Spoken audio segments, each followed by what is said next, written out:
The scent of freshly baked apple pie usually filled Martha Jenkins's kitchen on a Tuesday afternoon, a comforting ritual she'd maintained for decades. At 70, Martha, with her neatly coiffed silver hair and a perpetual twinkle in her blue eyes, was a cornerstone of her quiet suburban community in Vermont. She volunteered at the local library, tended to her prize-winning rose garden, and meticulously managed her finances, a habit instilled by her late husband, Arthur, a man who believed in order and foresight above all else. Today, however, the aroma of cinnamon and apples was overshadowed by a creeping unease, a discordant note in the otherwise harmonious symphony of her well-ordered life. It began subtly, with statements from her bank that seemed off. Not drastically so, but enough to prickle the edge of her meticulous mind. Small discrepancies in the quarterly reports from her investment portfolio, managed by the esteemed and seemingly trustworthy legal firm of Miller and Finch. Her lawyer, Mr. Arthur Finch himself, was a man in his late 50s, impeccably dressed, with a reassuringly calm demeanor and a lineage that boasted generations of legal service in their small town. He'd handled Arthur's estate with such grace and efficiency 5 years ago, earning Martha's complete trust. He even called her Aunt Martha, a familiarity that, while sometimes cloying, also felt like an embrace of kinship, cementing her belief in his unwavering loyalty. It was a calculated move, Martha would later realize, a subtle manipulation designed to disarm and build a false sense of intimacy. "It's just market fluctuations, Martha," he'd explained with a patient smile during their last quarterly review, his voice smooth as polished mahogany.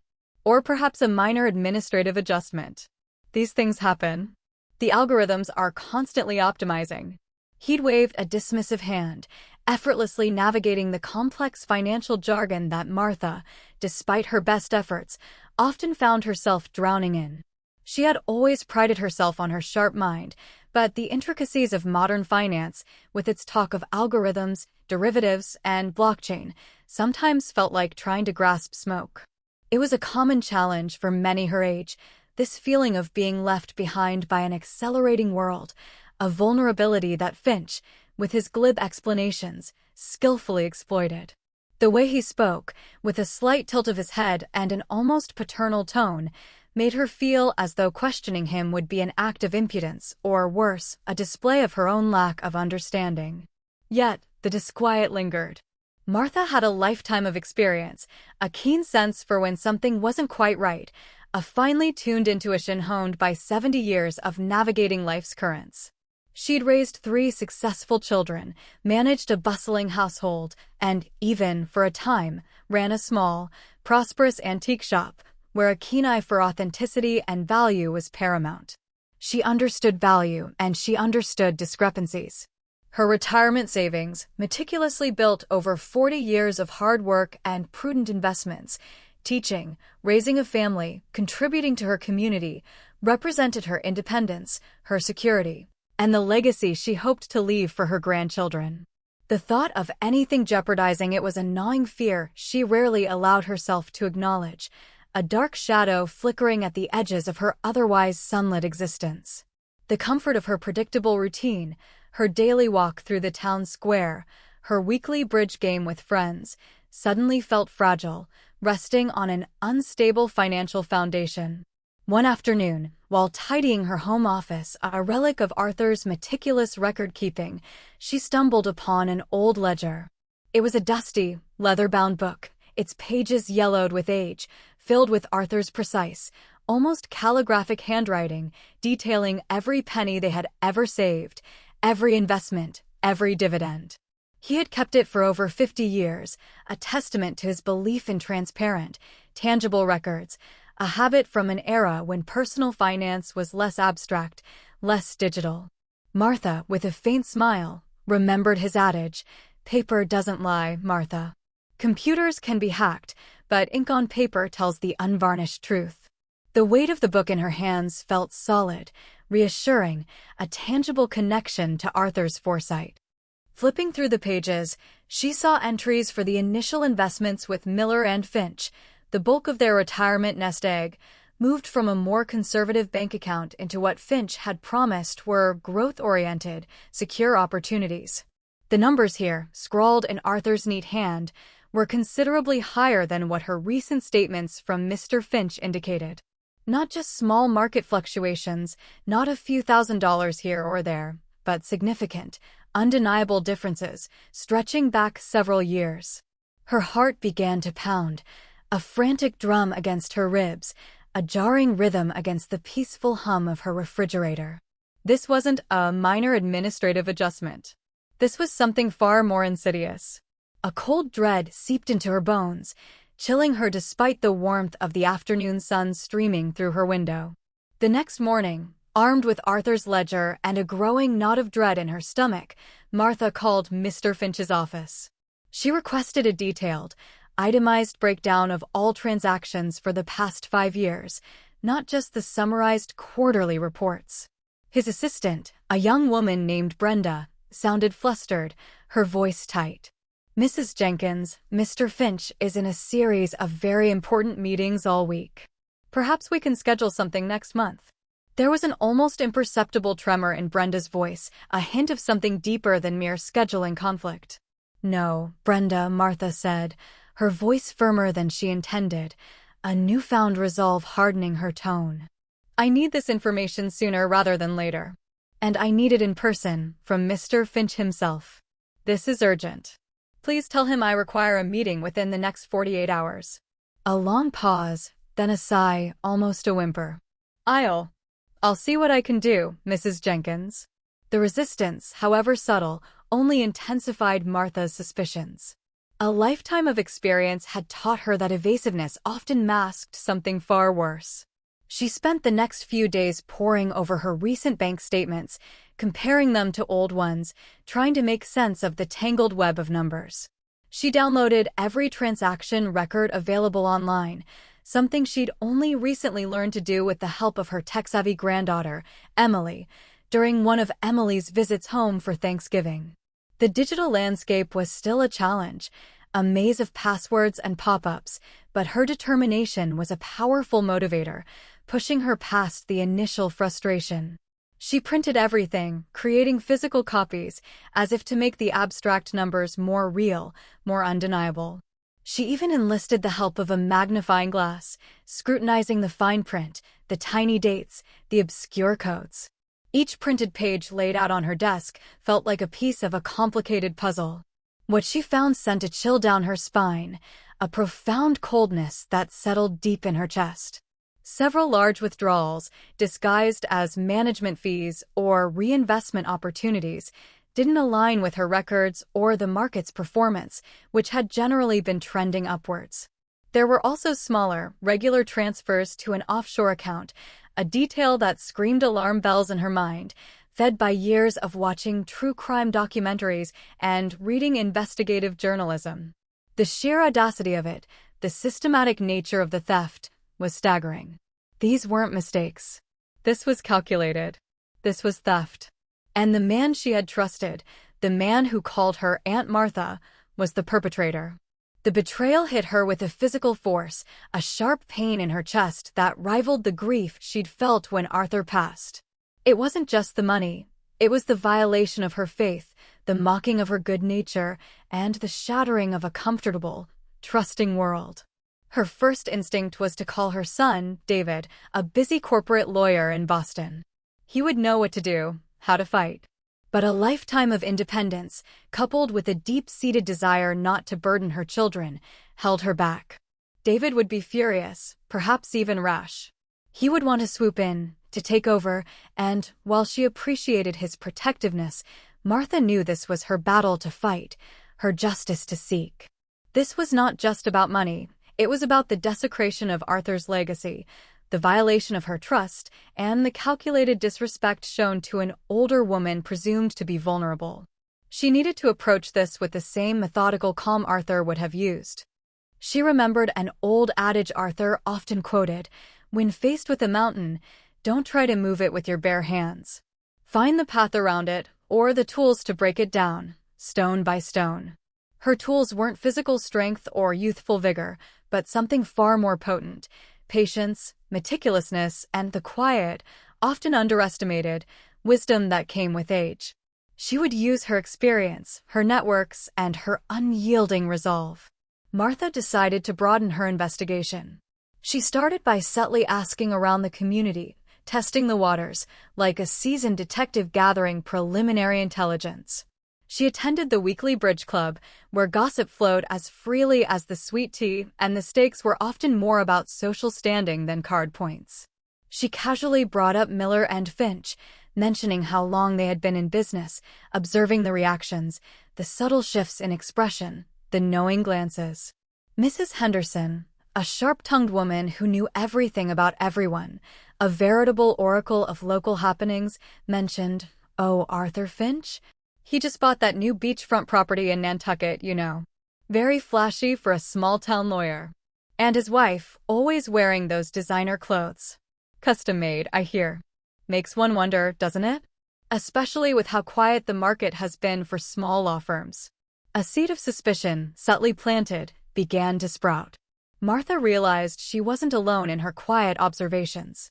Other seniors in the town, many of whom also used Miller and Finch for their estate planning and investments, might be experiencing similar, though perhaps unacknowledged, discrepancies.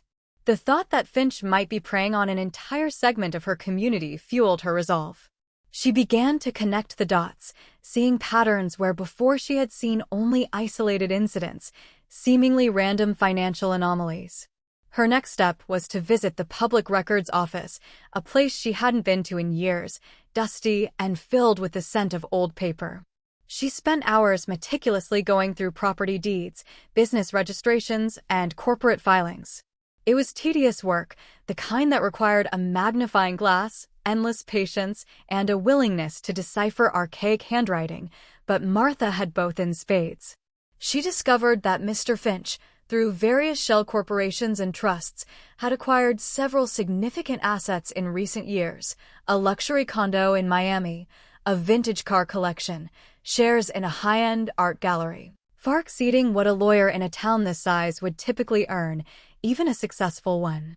The dates of these acquisitions often coincided with large, unexplained withdrawals from her own accounts and, she suspected, from others.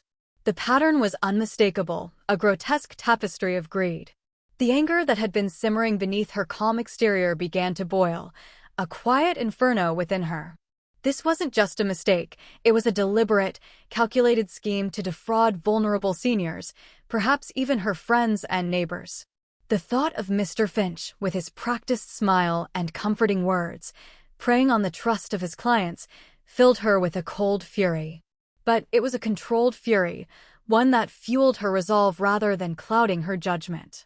She knew that to truly confront him, she needed undeniable proof, a case ironclad enough to withstand any legal maneuvering, any attempt to deflect or deny. She would not rely on emotion, but on irrefutable facts. She recalled Arthur's other favorite saying, "Justice delayed is justice denied." But she also knew that sometimes, justice required careful cultivation, like her prize-winning roses. You couldn't rush the bloom. You had to tend to it, prune it, and wait for the right moment. And Martha, with the wisdom of her 70 years, was prepared to wait. She would gather every scrap of evidence, every piece of the puzzle, until she had a picture so clear, so damning, that even Mr. Finch's polished charm wouldn't be able to obscure it. She would dismantle his deception, stone by painstaking stone. The air in Martha's kitchen, once redolent with the comforting scent of baked apples, now hummed with the quiet tension of an unfolding investigation. She had transformed her tidy home office into a war room, covering the antique mahogany desk with printouts of bank statements, cryptic legal documents, handwritten notes detailing suspicious transactions, and a complex web of color-coded post-it notes charting connections between dates, transfers, and newly acquired real estate holdings. Every evening, after the last rays of sunlight had faded from the Vermont sky, casting long shadows across her meticulously tended rose garden, Martha would sit at her desk, a steaming cup of chamomile tea beside her, and delve deeper into Arthur Finch's labyrinthine financial dealings. Her mind, sharp and focused, operating with the precision of a master chess player, was a testament to the adage that age brings wisdom, not decay. The hours passed unnoticed, often stretching deep into the night, fueled by her righteous indignation and a growing sense of responsibility to her community. Her initial inquiries, subtle as they were, had yielded more than just Mrs. Henderson's gossip. Martha began to schedule social calls with other seniors in her community, many of whom had also been clients of Miller and Finch for decades. She'd bring them a homemade casserole, a comforting beef bourguignon or a hearty lasagna, or a vibrant bouquet of flowers from her garden, carefully chosen to match the recipient's favorite colors. In the comfortable familiarity of their living rooms, surrounded by cherished family photographs and worn furniture, she would gently steer the conversation towards finances, retirement, and the challenges of navigating the modern world. "It's just so confusing, isn't it, Agnes?" Martha would say to her old friend, Agnes Miller, a retired schoolteacher who lived on a fixed income, her hands gnarled with age, but her mind still sharp as a tack. All these new terms, these online statements, the fluctuating market reports. Sometimes I feel like I need a translator just to understand my own money. Do you ever feel that way? Agnes would sigh, a sound of weary resignation, nodding slowly. "Tell me about it, Martha." "Mr. Finch assures me everything's in order, and he's such a reliable, polite young man, isn't he? And he was so good to my sister's estate after she passed. But sometimes I look at those numbers, especially the management fees he mentions, and just scratch my head. My nest egg seems to be shrinking, despite what the news says about the market. It's supposed to be going up, isn't it? But then I think, oh, Agnes, you're just getting old and forgetful, and I let it go." Her voice trailed off, a hint of shame in her tone. These conversations, seemingly innocent, were invaluable. Martha listened intently, her quiet demeanor belying the intense focus of her mind, picking up on recurring phrases, shrinking nest egg, confusing statements, trusting Mr. Finch implicitly, and most tellingly, the self-doubt, the subtle blaming of their own aging minds. She learned that many of her peers, like herself, were reluctant to question their trusted legal advisor, particularly one who presented himself with such an aura of respectability, old-world charm, and a seemingly unblemished family legacy in the town. They had lived through eras where a handshake and a lawyer's word were ironclad, when community reputation meant everything, and the idea of betrayal from within their own close-knit community was almost unthinkable, a violation of unspoken rules. Martha understood this reluctance. It wasn't just about the money, it was about the profound vulnerability that came with aging, the fear of being perceived as frail, senile, or easily duped. To admit you'd been swindled was to admit a weakness, a chink in the armor of a life well lived, a blow to their pride and independence. But Martha also knew that this fear, this internalized self-blame, was precisely what predators like Arthur Finch preyed upon. He cultivated trust, then systematically exploited it, relying on the deference and hesitation of his elderly clients. Her research expanded beyond local records. She learned to navigate online public databases, meticulously searching for connections between Arthur Finch and various limited liability companies, LLCs, registered in Delaware and Nevada, states notorious for their corporate secrecy and lax disclosure requirements. It was slow, painstaking work, often frustrating, requiring hours of staring at a computer screen, deciphering legal jargon and complex corporate structures. But each discovered link was a small victory, a puzzle piece slotting into place, revealing more of Finch's intricate web. She found instances where these anonymously registered LLCs had purchased high-value assets, luxury cars, vacation homes in exclusive resorts, even a sleek, expensive yacht docked in Miami. At the very same time, substantial sums were disappearing from the accounts of his elderly clients, disguised as legitimate fees or investments. The timing was too perfect, the coincidence too glaring. She also started keeping a detailed journal, not just of her findings, but of her emotional journey.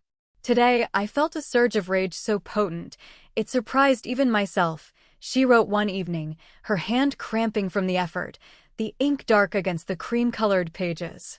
Not just for myself, but for Agnes, for dear old Harold who lost his wife last year and now worries about leaving anything behind for his grandchildren, having seen his savings inexplicably dwindle. Finch isn't just stealing money.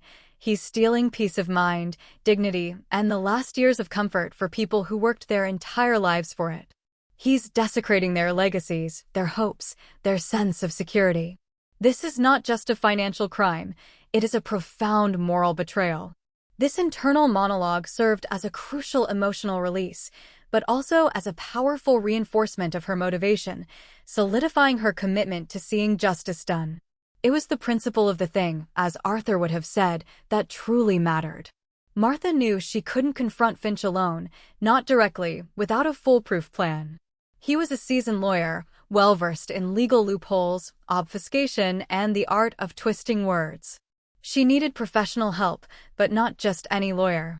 She needed someone with experience in white-collar crime, someone who understood the subtle art of financial forensics, someone who could see through the layers of corporate deception, and, crucially, someone who wasn't afraid to take on a well-connected local figure, particularly one with deep roots and influence in the small town. She discreetly consulted with Emily, her granddaughter, who was a bright young paralegal working for a prominent law firm in New York City, specializing in financial litigation. Martha presented her findings not as a plea for help, but as a fascinating legal puzzle, a complex hypothetical case study designed to test Emily's knowledge and, more importantly, her discretion. She sent Emily anonymized spreadsheets, links to public records, and summaries of her anecdotal conversations, framing it as an academic exercise. Emily, with her fresh perspective, sharper tech skills, and access to sophisticated legal databases unavailable to Martha, quickly recognized the patterns. "Grandma," she said during one of their weekly video calls, her voice hushed, a hint of professional concern replacing her usual cheerful demeanor. "This looks like a classic elder fraud scheme. The shell corporations, the offshore accounts, the disguised fees, it's textbook. These are the kinds of cases my firm handles, the ones that often involve powerful figures preying on the vulnerable. Who is this hypothetical lawyer, Grandma? Because if this is real, it's serious." Martha smiled, a glint in her eye, her resolve hardening. "Just a hypothetical, darling. But if it were real, what would be the best course of action? Hypothetically, of course. How would one build an undeniable case?" Emily, now fully intrigued and professionally invested in the hypothetical scenario, spent her evenings poring over the data. She suggested Martha meticulously document every interaction with Finch, every phone call, every email, every receipt, every financial discrepancy, no matter how small. She also advised Martha to subtly encourage other concerned seniors to do the same, without revealing the full extent of her suspicions. "Build a quiet consensus, Grandma," Emily advised. "Strengthen numbers. These cases are often hard to prove without multiple victims coming forward. And the more organized their information, the stronger the collective case." This was where Martha's lifetime of social connections, her impeccable reputation as a kind, trustworthy, and discerning member of the community, proved invaluable. She organized a small, informal, financial literacy workshop at the local senior center, ostensibly to help her peers navigate the complexities of online banking and investment statements. She invited a young, enthusiastic financial planner from a neighboring town, carefully vetted by Emily for his ethical standing and clear communication style, who spoke in clear, understandable terms about financial transparency, the importance of independent oversight, and recognizing red flags in financial statements. During the Q&A session, Martha, with feigned innocence and a carefully rehearsed casualness, asked, "And what about situations where one has a long-standing relationship with a trusted advisor, perhaps even a family lawyer, but some of the statements just don't seem to add up? What's the safest, most discreet way to investigate without causing undue alarm or appearing accusatory, especially if one is concerned about their reputation in a small town?" The financial planner, unaware of the underlying motive, offered general but sound advice. Get a second opinion from an independent professional, request detailed transaction histories, look for unusual or excessive fees. Be wary of offshore accounts, and never sign anything you don't fully understand. Martha watched as several of her friends, including Agnes, exchanged uneasy glances, recognizing their own unspoken concerns in Martha's hypothetical scenario. A silent network of suspicion was beginning to form, thanks to Martha's careful orchestration, a slow ripple spreading through the placid surface of the community. The tension escalated when Martha received a cryptic call from Brenda, Finch's assistant. "Mrs. Jenkins, Mr. Finch insists on meeting with you tomorrow morning. He says it's urgent regarding your portfolio. He sounds very insistent." Her voice was strained, almost whispered, carrying a note of fear or warning. Martha's heart quickened, but her voice remained calm, almost serene. "Of course, Brenda. Tell Mr. Finch I look forward to it. What time works best for him?" She knew this was it. Finch must have realized she was digging, or perhaps the cumulative weight of his deceptions was finally catching up to him, a tipping point reached. He was either going to try to intimidate her into silence, or worse, try to cover his tracks, perhaps with a feigned error correction, or a new set of deceptive documents. She felt a surge of adrenaline, a cold, precise readiness. She spent the night meticulously organizing her evidence, creating a concise, irrefutable summary of the most damning findings, cross-referencing everything with Arthur's ledger. She made multiple copies, storing them in different locations, one with Emily, one in a safe deposit box, one with her closest friend, Sarah. She even drafted a detailed, notarized letter addressed to the State Bar Association and the local district attorney, outlining her suspicions and presenting the compiled evidence, to be sent by a trusted third party if anything untoward should happen to her or if she failed to make contact within 24 hours of her meeting with Finch. She wasn't taking any chances. Her resolve was absolute. This was no longer just about her. This was about protecting her community and ensuring that an injustice of this magnitude would not go unpunished. She was prepared for whatever came next. The next morning, as Martha dressed in her sharpest navy suit, the one she wore for formal occasions and important meetings, she felt a quiet, unwavering strength settle over her. She was not a helpless old woman. She was a woman who had lived a full life, weathered many storms, raised a family, contributed to society, and learned the intricate dance of human nature. Arthur Finch was about to learn that underestimating a 70-year-old woman with a lifetime of wisdom, a network of support, and a burning sense of justice was a grave, irreversible mistake. The trap was set, and the bait was his own hubris. Even then, when it seemed that all was lost, Martha didn't surrender. The next part of the story will reveal the true colors of everyone involved. You won't believe how this ended. The waiting room at Miller & Finch was as opulent as ever, with its plush crimson leather chairs, meticulously polished dark wood accents, and framed degrees from prestigious law schools gleaming on the walls. Soft classical music, a Vivaldi concerto, played discreetly in the background, designed to soothe and impress. But to Martha, the veneer of respectability now felt like a thin disguise over something rotten, a carefully crafted stage set for a fraudulent drama. When Brenda finally ushered her into Mr. Finch's spacious office, a nod of anticipation, cold and sharp, tightened in Martha's stomach. This was it.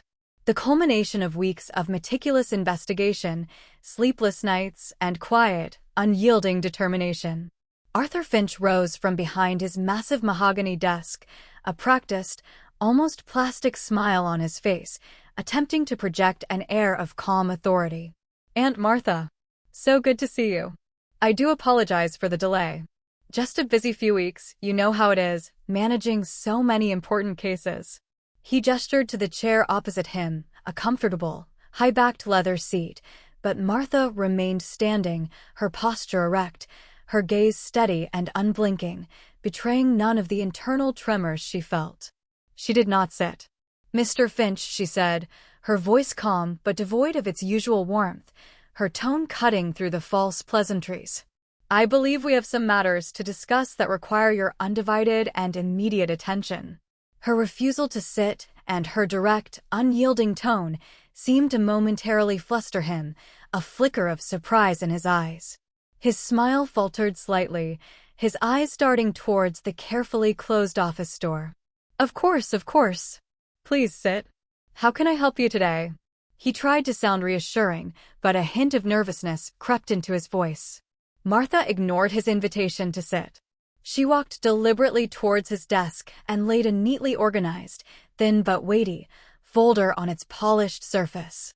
It contained a printout of the numerous offshore account transfers, each highlighted in yellow, a photocopy of Arthur's original, meticulously kept ledger, showing the initial, far higher investment figures, and a concise, damning summary of the property deeds and business registrations linked to his shell corporations, complete with dates that perfectly aligned with the missing funds. I've been reviewing my statements, Mr. Finch, she began, her voice gaining a quiet power, a resonant clarity that filled the room, and comparing them to my late husband's records, which he kept with meticulous care for over 50 years. There appear to be some significant discrepancies. She paused, letting the word hang in the air, weighted with implication. Finch's eyes flickered over the documents, his face paling incrementally, the color draining from his cheeks like water from a sink. The practiced calm began to crack, revealing the raw fear beneath. He nervously adjusted his tie, his gaze unable to meet hers. Discrepancies? Martha, surely there's a misunderstanding. The market has been unusually volatile, and as I explained before, there are sometimes minor administrative adjustments, bank errors, complex algorithmic changes that are hard for the layman to grasp. His voice trailed off, weaker now, lacking its usual confident ring. These are not administrative adjustments, Mr. Finch, Martha interrupted, her voice steel-edged, cutting through his feeble excuses. These are hundreds of thousands of dollars missing from my retirement savings. Funds transferred to accounts I do not recognize, accounts I never authorized, including several linked to shell corporations that appear to be owned by you, or entities closely associated with you. She pointed a steady finger to the highlighted printouts, each line an undeniable piece of evidence. And these property deeds for your Nantucket home, your new luxury condo in Miami, and your rather expensive yacht coincide rather neatly with large, unexplained withdrawals from my account, often disguised as premium investment fees or capital reallocations. The pattern is quite clear, wouldn't you agree? Finch slumped back in his chair, the picture of a man cornered, his carefully constructed facade finally crumbling. The Vivaldi, now a distant, ironic counterpoint to his internal turmoil, seemed to mock him. He looked away, fiddling with a pen, unable to meet her unwavering gaze. Martha, please, let's not be hasty. There are perfectly logical explanations for all of this. These are confidential business dealings, complex investments, information that cannot be disclosed due to client privacy and proprietary strategies. His voice was a strained whisper now, devoid of its former authority. Confidential information used to defraud your clients, Mr. Finch? Martha countered, stepping closer to the desk, her voice rising slightly, imbued with a righteous indignation that resonated through the room. I've also spoken, discreetly, to several other individuals in town. Mrs. Miller, Mr. Harrison, even the unfortunate Mrs. Peterson, who lost her husband last year and is now struggling financially. All of them have experienced similar discrepancies since you took over their portfolios. They, like me, trusted you implicitly. They saw you as a pillar of this community, a man of integrity, following in your father's footsteps. How could you? Her voice, though not loud, carried the weight of 70 years of life experience, a quiet authority that vibrated with the deep sense of betrayal she felt, not just for herself, but for all the elderly people he had exploited. She could see the calculations flashing in his eyes, the frantic search for an escape route, a way to spin this. Then, she delivered the final blow, a strategic maneuver honed by weeks of planning. I haven't come here to argue, Mr. Finch. I've come here to inform you that I have already provided copies of these documents, along with my full sworn testimony, to the Vermont Bar Association and the State Attorney General's office. My granddaughter, Emily Vance, a sharp young paralegal at a highly respected litigation firm in New York City, has helped me compile an exhaustive case, and she assures me that the evidence is overwhelming. It's not hypothetical anymore, Mr. Finch. It's very real. Finch stared at her, his face a mask of profound shock and disbelief, a horrifying realization dawning in his eyes. The color had completely drained from his face, leaving it ashen, almost gray. Your granddaughter, he stammered, the name Emily Vance, a burgeoning legal mind, clearly a shock. The image of the astute, sharp-witted young professional in New York, combined with the meticulously compiled and damning evidence, clearly rattled him to his core. He had underestimated her completely. He had seen an old woman, perhaps even a quaint Aunt Martha, not a formidable opponent with a network of support, a sharp mind, and a lifetime of accumulated wisdom. He had been outmaneuvered, outsmarted, and outplayed. Yes, my granddaughter, Martha confirmed, a grim, unyielding satisfaction settling over her. And she has already reached out to several other families in this town who have utilized her services, discreetly suggesting they review their own records with an independent eye. I suspect you'll be hearing from them, and from the authorities, very soon. Perhaps even before the end of the day. The truth, Mr. Finch, has a way of coming out, no matter how carefully it's buried. Her words were delivered with quiet finality, leaving no room for negotiation or denial. The silence that followed was heavy, stifling, broken only by the faint hum of the office air conditioning and the distant, muffled sounds of traffic outside. Finch, for the first time, seemed truly broken. The carefully constructed edifice of his life of deception, built on years of calculated lies and stolen trust, was crumbling around him, brick by brick. He had built it on the assumption of his clients' ignorance, their deference, and their presumed inability to fight back, a fatal miscalculation when dealing with someone like Martha. His ambition had blinded him to the quiet power of integrity and experience. He was trapped. The consequences were swift and devastating for Arthur Finch. Within days, news of the investigation spread like wildfire through the small, tight-knit town. The whispers turned into outraged shouts and then to a collective cry for justice. Other victims, emboldened by Martha's courage and the undeniable evidence she had compiled, came forward with their own stories of unexplained discrepancies, suspicious fees, and shrinking accounts. The Vermont Bar Association launched a full-scale investigation, swiftly suspending his license and freezing his assets. The state attorney general's office initiated criminal proceedings, building a case for grand larceny, fraud, and elder abuse. Finch's prestigious law firm, Miller and Finch, a pillar of the community for generations, collapsed under the insurmountable weight of the scandal, its reputation irrevocably shattered. He faced disbarment, a barrage of civil lawsuits from his many victims, and serious criminal charges, potentially leading to lengthy prison sentences. He lost everything he had fraudulently gained, and more, his reputation, his freedom, his future.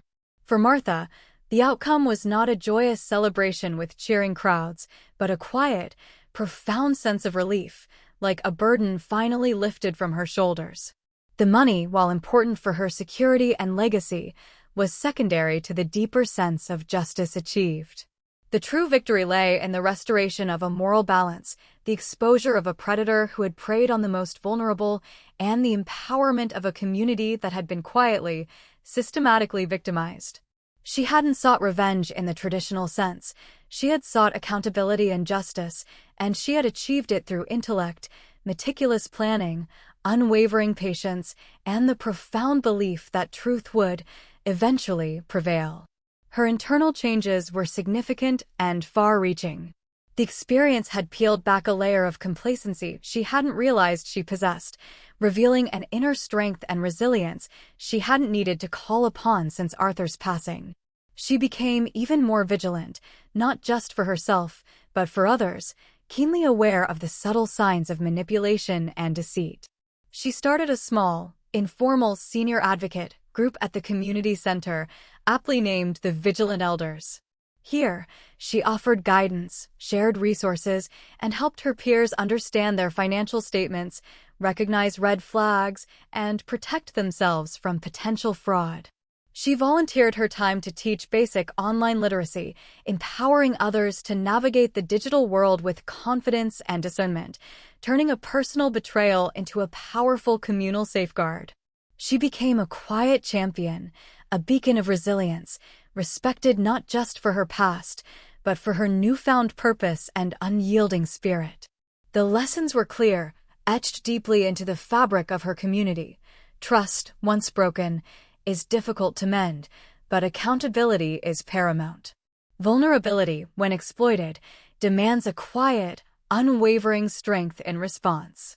And the wisdom of age, often underestimated in a youth-obsessed world, can be the most potent weapon against injustice, a force capable of dismantling even the most entrenched deceptions. Martha, at 70, had not just reclaimed her financial security, she had reaffirmed her dignity, her agency, and her undeniable place as a force for good in her community. The warmth of connection and the deep-seated respect for the older generation, once seemingly diminished by Finch's treachery, were now more vibrant and resilient than ever.